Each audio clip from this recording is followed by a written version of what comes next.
ಹೋಗಿ ಬಂದು ಬಾಯಿ ಮುಚ್ಕೊಂಡು ಸುಮ್ನಿರಿ ಅಂದ್ರೂ ಕೂಡ ಕಾಂಗ್ರೆಸ್ನಲ್ಲಿರುವ ಕೆಲವರು ಸುಮ್ನಿರುವಂಗೆ ಕಾಣಿಸ್ತಾ ಇಲ್ಲ. ಕಾಂಗ್ರೆಸ್ನಲ್ಲಿ ಮತ್ತೆ ಮುಖ್ಯಮಂತ್ರಿಯ ಕುರ್ಚಿ ಸದ್ದು ಜೋರಾಗ್ತಾ ಇದೆ. ನಮ್ಮಪ್ಪನೇ ಸಿಎಂ ಅಂತ ಯತೀಂದ್ರ ಪುನರುಚ್ಚರಿಸಿದ್ದಾರೆ. ಇವರು ಮೊದಲನೇ ಬಾರಿ ಕೊಡ್ತಾ ಇರೋ ಸ್ಟೇಟ್ಮೆಂಟ್ ಅಲ್ಲ ಇದು. ಮತ್ತೆ ಮತ್ತೆ ಮತ್ತೆ ಪುನರುಚ್ಚರಿಸ್ತಾ ಇದ್ದಾರೆ. ಇದು 4ನೇ ಬಾರಿಯೋ 3ನೇ ಬಾರಿಯೋ ಮಾತಾಡ್ತಾ ಇರೋದವರು.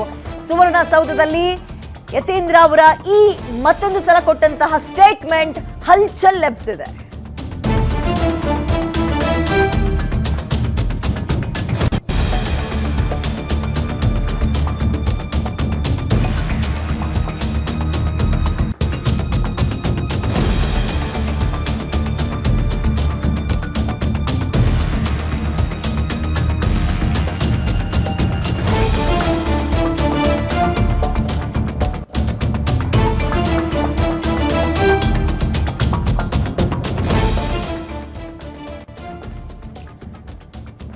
ಸುವರ್ಣಸೌಧದಲ್ಲಿ ಯತೀಂದ್ರ ಸಿದ್ದರಾಮಯ್ಯ ಸ್ಟೇಟ್ಮೆಂಟ್ ಹಲ್ಚಲ್ ಎಬ್ಸಿದೆ.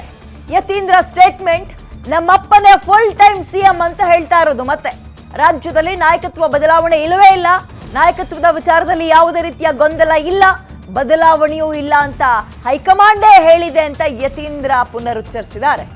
ಹಾಗಾದ್ರೆ ಡಿ.ಕೆ. ಬಣ ಇದನ್ನ ಹೇಗೆ ತಗೊಳುತ್ತೆ? ಡಿ.ಕೆ. ಶಿವಕುಮಾರ್ ಇದಕ್ಕೆ ಹೇಗೆ ಪ್ರತಿಕ್ರಿಯೆ ಕೊಡ್ತಾರೆ?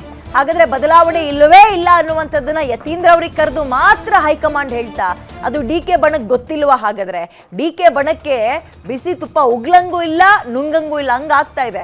ಹೋಗಿ ಬಂದು ಅದರಲ್ಲೂ ಸಿದ್ದರಾಮಯ್ಯ ಅವರ ಮಗ ಯತೀಂದ್ರ ಅವ್ರು ಕೊಡ್ತಾ ಇರೋ ಸ್ಟೇಟ್ಮೆಂಟ್ ಇದು. ಯಾರೋ ಬೇರೆಯವರು ಅಂದ್ರೆ ಅದೊಂದು ರೀತಿ ಅರ್ಥ.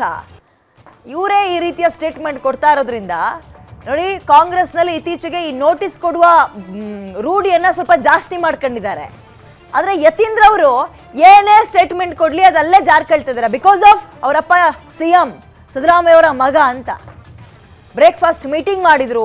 ಎಲ್ಲೂ ಯಾವುದೇ ರೀತಿಯ ಗೊಂದಲಗಳಾಗಬಾರ್ದು, ಅಧಿವೇಶನ ಮುಗಿಯೋ ತನಕ ತಣ್ಣಗಿರಿಸ್ಬೇಕು ಅಂತ ಹೈಕಮಾಂಡ್ ಪ್ರಯತ್ನ ಮಾಡ್ತು. ಅದರಂತೆ ಡಿ.ಕೆ. ಸಿದ್ದರಾಮಯ್ಯ ಸುಮ್ಮನಾದ್ರೂ ಕೂಡ ಸಿದ್ದರಾಮಯ್ಯನ ಮಗ ಸುಮ್ಮನಾಗ್ತಲ್ಲ, ಸಿದ್ದರಾಮಯ್ಯ ಅವರ ಪುತ್ರ ಸುಮ್ಮನೆ ಕುತ್ಕೊಳ್ಳುವ ರೂಢಿಯನ್ನೇ ಮಾಡ್ಕೊಳ್ತಾ ಇಲ್ಲ. ಹೋಗಿ ಬಂದು ನಮ್ಮಪ್ಪನೇ ಸಿಎಂ, ನಮ್ಮಪ್ಪನೇ ಮುಂದುವರಿತಾರೆ, ಈ ಸ್ಟೇಟ್ಮೆಂಟ್ ಕೊಡ್ತಾ ಇದ್ದಾರೆ. There is no tussle for CM post right now. I have already told you. Now everything is clear. The High Command has clearly said as of now there will be no change in the leadership. No confusion, no change as of now. There is no tussle of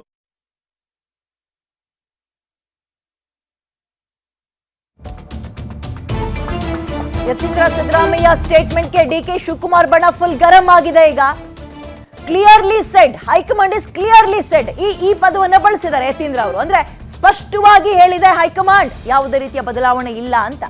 high command ನಿಂದ ಏನಾದ್ರೂ ಸ್ಪಷ್ಟ ಸಂದೇಶ ಬಂದಿದ್ಯಾ? ಈ confusion ಝೋನ್ಗೆ ಇದೀಗ ಡಿ.ಕೆ. ಬಣ ಸಿಗಾಕೊಂಡಿದೆ. ಹೀಗಾಗಿಯೇ ಪದೇ ಹೇಳಿಕೆ ಕೊಡ್ತಾ ಇದ್ದಾರೆ ಅಂತ ಮತ್ತೊಂದು ಗುಂಪು ಈಗ ಚರ್ಚೆಯನ್ನ ಮಾಡೋಕೆ ಆರಂಭ ಮಾಡಿದೆ. ಅಧಿವೇಶನದ ವೇಳೆ ಇದೆಲ್ಲ ಬೇಕಿತ್ತ ಅಂತ ತಟಸ್ಥ ಬಣದವರು ಕೂಡ ಚರ್ಚೆ ಮಾಡ್ತಾ ಇದ್ದಾರೆ. ಈ ಪ್ರಶ್ನೆ ಎಲ್ರಿಗೂ ಬರ್ತಾ ಇದೆ, ಸೆಷನ್ ಟೈಮಲ್ಲಿ ಬೇಕಿತ್ತ ಇದು ಅಂತ.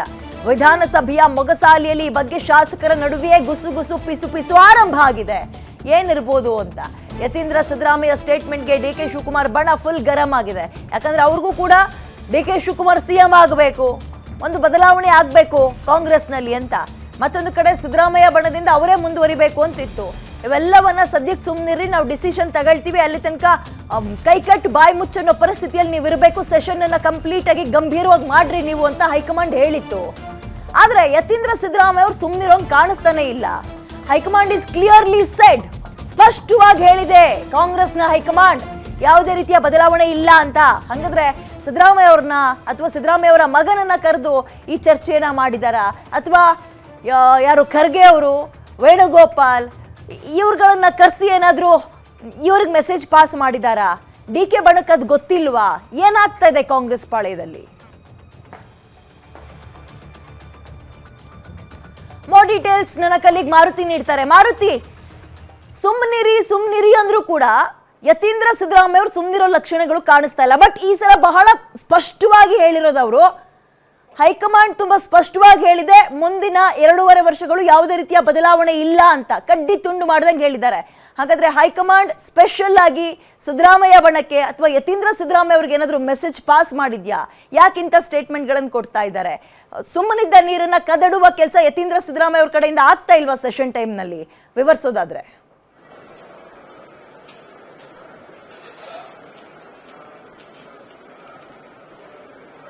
ವಿದ್ಯಾ ಅವರು ಸುಮ್ಮನಿರಲ್ಲ, ಅದೇ ರೀತಿ ನಾವು ಮಾಧ್ಯಮದವರು ಕೂಡ ಸುಮ್ಮನಿರೋದಿಲ್ಲ. ಯಾಕಂತ ಹೇಳಿದ್ರೆ ಯತೀಂದ್ರ ಅವರೇನು ಮಾಧ್ಯಮಗಳ ಮುಂದೆ ಬಂದು ಮಾತಾಡಿದ್ದಲ್ಲ. ಯತೀಂದ್ರ ಅವರು ಹೋಟ್ಲಿಂದ ಹೊರಗಡೆಗೆ ಬಂದಾಗ ಮಾಧ್ಯಮದವರು ಕೇಳಿದಂಥ ಒಂದು ಪ್ರಶ್ನೆಗೆ ಈ ಉತ್ತರವನ್ನು ಕೊಟ್ಟಿರುವಂಥದ್ದು. ಹೀಗಾಗಿ ಬೇರೆ ಶಾಸಕರು ಮಾತಾಡಿದರೆ ಅದು ಹೆಚ್ಚು ಚರ್ಚೆ ಆಗ್ತಿರ್ಲಿಲ್ಲ. ಸಿದ್ದರಾಮಯ್ಯ ಅವರ ಪುತ್ರ ಮಾತಾಡ್ತಿರುವಂಥದ್ದು ಈಗ ವಿಧಾನಸಭೆ ಮತ್ತು ವಿಧಾನ ಪರಿಷತ್ ಪಡಸಾಲೆಯಲ್ಲಿ ಹೆಚ್ಚು ಚರ್ಚೆ ಆಗ್ತದೆ. ಅದರಲ್ಲೂ ಪದೇ ಪದೇ ಯತೀಂದ್ರ ಸಿದ್ದರಾಮಯ್ಯ ಅವರೇ ಹೇಳ್ತಾ ಇದ್ದಾರೆ, ಇನ್ನು 2.5 ವರ್ಷ ಯಾವ ಬದಲಾವಣೆಯೂ ಕೂಡ ಇಲ್ಲ. ಆ ಸಂದೇಶ ಕಾಂಗ್ರೆಸ್ ಹೈಕಮಾಂಡ್ನಿಂದ ಬಂದಿದೆ ಅಂತ. ಆದರೆ ಡಿ ಕೆ ಶಿವಕುಮಾರ್ ಅವರ ಬಣದಲ್ಲಿ ಆಗ್ತಿರುವಂತಹ ಒಂದು ಚರ್ಚೆ ಏನು ಅಂತ ಹೇಳಿದ್ರೆ, ಡಿ ಕೆ ಶಿವಕುಮಾರ್ ಅವ್ರಿಗೂ ಒಂದು ಸಂದೇಶ ಬಂದಿದೆ. ಯಾವುದೇ ಕ್ಷಣದಲ್ಲಿ ಮುಖ್ಯಮಂತ್ರಿ ಬದಲಾವಣೆ ಆಗ್ಬೋದು ಅಧಿವೇಶನದ ಬಳಿಕ. ಬಹುತೇಕ ಜನವರಿ 1ನೇ ವಾರ 2ನೇ ವಾರ ಡಿ ಕೆ ಶಿವಕುಮಾರ್ ಅವರು ಮುಖ್ಯಮಂತ್ರಿ ಆಗ್ತಾರೆ. ಅದನ್ನು ಯಾರು ಕೂಡ ತಪ್ಪಿಸೋದಕ್ಕೆ ಆಗೋದಿಲ್ಲ ಅನ್ನುವಂಥ ಒಂದು ಚರ್ಚೆ ಆಗ್ತಿದೆ. ಸಿದ್ದರಾಮಯ್ಯ ಅವರ ಪುತ್ರ ಆಗಿ ಯತೀಂದ್ರ ಇದೇ ರೀತಿಯಾದಂಥ ಒಂದು ಸ್ಟೇಟ್ಮೆಂಟ್ ಕೊಡಬೇಕಾಗುತ್ತೆ. ಯಾಕಂತ ಹೇಳಿದ್ರೆ ಯಾವುದೇ ಒಬ್ಬ ಪುತ್ರ ತನ್ನ ತಂದೆ ಸ್ಥಾನವನ್ನು ಕಳ್ಕೊಳ್ತಾರೆ ಅಂತ ಹೇಳೋದಕ್ಕೆ ಆಗೋದಿಲ್ಲ. ಹೀಗಾಗಿ ಸಹಜವಾಗಿ ನಾವು ಆ ರೀತಿ ಯೋಚನೆ ಮಾಡೋದಾದ್ರೆ ಯತೀಂದ್ರ ಅವರು ಕೊಡ್ತಾ ಇರುವಂತಹ ಒಂದು ಸ್ಟೇಟ್ಮೆಂಟ್ ಸದ್ಯದ ಮಟ್ಟಿಗೆ ಸರಿ ಇದೆ ಅಂತ ಹೇಳ್ಬೋದು. ಅದೇ ರೀತಿ ಹಿಂದೆ ಯಡಿಯೂರಪ್ಪ ಅವರು ಕೊನೆ ಕ್ಷಣದವರೆಗೂ ಕೂಡ ನನಗೆ ಬಿಜೆಪಿ ಹೈಕಮಾಂಡ್ನಿಂದ ರಾಜೀನಾಮೆ ಕೊಡಿ ಅಂತ ಸಂದೇಶ ಬಂದಿಲ್ಲ ಅನ್ನುವಂಥದ್ದನ್ನು ಪದೇ ಪದೇ ಹೇಳ್ತಿದ್ರು. ರಾಜಭವನಕ್ಕೆ ಹೋಗುವವರೆಗೂ ಕೂಡ ಯಾರೇ ಆ ಸ್ಥಾನದಲ್ಲಿದ್ದರೂ ನನಗೆ ಕಾಂಗ್ರೆಸ್ ಹೈಕಮಾಂಡ್ ಆಗಿರ್ಬೋದು, ಯಾವುದೇ ಹೈಕಮಾಂಡ್ಗಳು ನನಗೆ ಸಂದೇಶ ಕೊಟ್ಟಿದ್ದಾವೆ ಅಂತ ಹೇಳೋದಿಲ್ಲ. ಆ ರಾಜಭವನಕ್ಕೆ ಹೋಗಿ ರಾಜೀನಾಮೆ ಕೊಟ್ಟ ಬಳಿಕವೇ ರಾಜಭವನದಿಂದ ಬಂದ ಬಳಿಕ ಆ ಮಾತುಗಳನ್ನು ಹೇಳುವಂಥ ಒಂದು ಕೆಲಸ ಆಗ್ತಿದೆ. ಸಿದ್ದರಾಮಯ್ಯ ಅವರ ವಿಚಾರದಲ್ಲಿ, ಡಿ ಕೆ ಶಿವಕುಮಾರ್ ಅವರ ವಿಚಾರದಲ್ಲಿ ಈಗ ಚರ್ಚೆ ಆಗ್ತಾ ಇರುವಂಥದ್ದು ಕೂಡ ಅದೇ. ಸಿದ್ದರಾಮಯ್ಯ ಅವರು ಇರಬೇಕು ಅಂತ ಸಿದ್ದರಾಮಯ್ಯ ಅವರ ಬಣದಲ್ಲಿ ಚರ್ಚೆ ಆಗ್ತಿದ್ರೆ, ಯತೀಂದ್ರ ಸಿದ್ದರಾಮಯ್ಯ ಅವರು ಪದೇ ಪದೇ ಪ್ರತಿದಿನವೂ ಕೂಡ ಹೇಳಿಕೆ ಮಾಧ್ಯಮಗಳು ಕೇಳಿದಂಥ ಒಂದು ಪ್ರಶ್ನೆಗಳಿಗೆ ರಿಯಾಕ್ಟ್ ಮಾಡ್ತಾ ಇದ್ದಾರೆ. ಸಿದ್ದರಾಮಯ್ಯ ಅವರು ಪೂರ್ಣಾವಧಿ ಸಿಎಂ ಅಂತ. ಇದು ಒಂದು ರೀತಿ ಈ ಬಣ ನಡುವೆ ಯಾವುದೇ ಬಣದಲ್ಲಿ ಗುರುತಿಸಿಕೊಳ್ಳದೆ ಕಾಂಗ್ರೆಸ್ ನಿಷ್ಠಾವಂತರಾಗಿರುವಂತಹ ಕೆಲವೊಂದಷ್ಟು ಶಾಸಕರಿಗೆ ಒಂದಷ್ಟು ಅಸಮಾಧಾನ ಮತ್ತೆ ಅಸಂತೃಪ್ತಿ ಇರುವಂಥದ್ದು ನಿಜ. ಅವರು ಕೂಡ ವಿಧಾನಸಭೆ ಮತ್ತು ಪರಿಷತ್ ಮೊಗಸಾಲೆಯಲ್ಲಿ ಇದೇ ಚರ್ಚೆ ಮಾಡ್ತಿದ್ದಾರೆ. ಬೆಳಗಾವಿ ಅಧಿವೇಶನದ ಸಮಯದಲ್ಲಿ ನಾವೇ ಬಹಿರಂಗವಾಗಿ ಈ ರೀತಿಯಾದಂಥ ಒಂದು ಹೇಳಿಕೆಗಳು ಕೊಡೋದರ ಮುಖೇನ ವಿಪಕ್ಷಗಳಾದಂತಹ ಬಿಜೆಪಿ ಮತ್ತು JDSಗೆ ಅಸ್ತ್ರಗಳನ್ನ ಕೊಡ್ತಾ ಇದ್ದೀವಿ. ಹೀಗಾಗಿ ಇದೆಲ್ಲ ಬೇಕಿತ್ತ ಈ ಸಮಯದಲ್ಲಿ ಅನ್ನುವಂತಹ ಒಂದು ಚರ್ಚೆ ತಟಸ್ಥ ಬಣದಲ್ಲಿರುವಂತಹ ಶಾಸಕರು ಚರ್ಚೆ ಮಾಡುತ್ತಿರುವಂತದ್ದು ನಿಜ.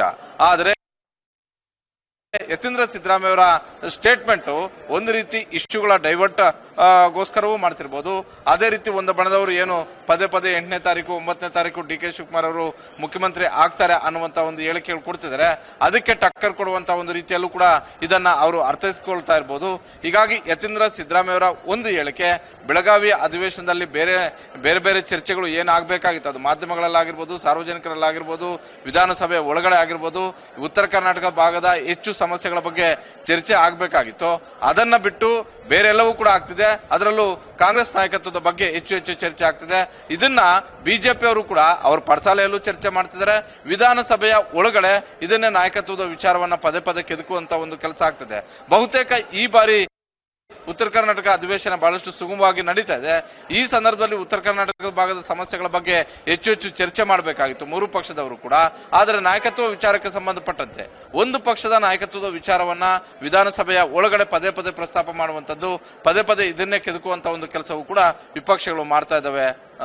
ವಿದ್ಯಾ, ಓಕೆ, ಥ್ಯಾಂಕ್ ಯು ಮಾರುತಿ ಡೀಟೇಲ್ಸ್ಗೆ. ಈಗ ಪದೇ ಮಾಧ್ಯಮದವ್ರು ಕೇಳಿದಕ್ಕೆ ಹಾಗೆ ಪ್ರೆಷರಲ್ಲಿ ಉತ್ತರ ಕೊಟ್ಟಿದ್ದಾರೆ ಅಂದ್ರೆ ಮಾಧ್ಯಮಗಳನ್ನ ಹ್ಯಾಂಡಲ್ ಮಾಡುವ ಪ್ರಬುದ್ಧತೆ ಅವ್ರಿಗಿಲ್ವಾ? ಹಾಗಾದ್ರೆ ಇನ್ನೂ ಬಂದಿಲ್ವಾ ಅನ್ನೋ ಪ್ರಶ್ನೆ ಕೂಡ ಸಹಜವಾಗಿ ಬರುತ್ತೆ ಅಲ್ವಾ?